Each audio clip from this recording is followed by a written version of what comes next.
सर्व शेळी पालकाचे वैगोड फार्मवरती स्वागत करतो। आपल्याला लाईव्हमध्ये एक प्रश्न आला होता की बकरीच्या अंगावरती गाठी झाल्यानंतर काय लावायचं। बघा आता सिस्टम बघा, गाठी बघून घ्या, दिसत्या गाठी, ही गाठ बघून घ्या अगोदर।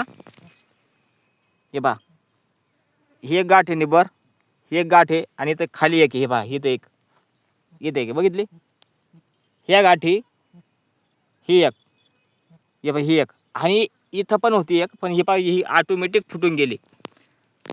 जास्त काही घाबरायचा विषय नाही आहे। तुम्हाला अजून एक गाठ दाखवतो तिची,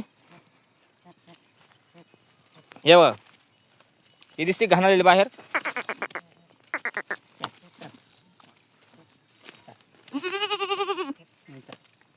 हे बघा,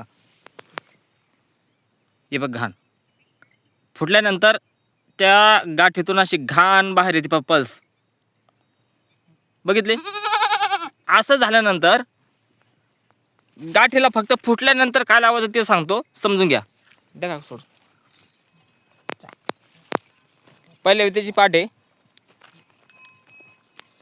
तिला 4 एखाद्या साईडला 4 आणि तिकडून एक 5 गाठी झाल्या होत्या। मित्रांनो, घाबरून जायचं काम नाही। याला म्हटलं जातं ग्रामीण भागामध्ये मांजर ऑटोमॅटिक फुटून जात्या। जर नाही फुटल्या तर काय लावायचं ते सांगतो। ह्या गाठी जर का अचानक ऑटोमॅटिक नाही जरा फुटल्या तर काय लावायचं ते सांगतो।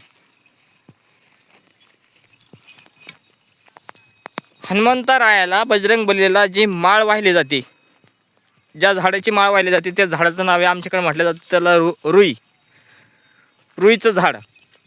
त्या रुईच्या झाडाचा जेवढ्या गाठी असतील त्या गाठीवरती एक एक टिपका शनिवारच्या दिवशी टाकायचा।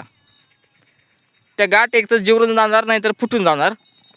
फुटल्यानंतर तुमचं हिमेक्स असेल, विस्पेक मल्लम असेल, कुलमॅक टूप असेल किंवा हळद कापूर असेल, ह्या वस्तू जर त्याला लावल्या तर ऑटोमॅटिक गाठ ती जिरून जाते, जखम पण क्लिअर होती।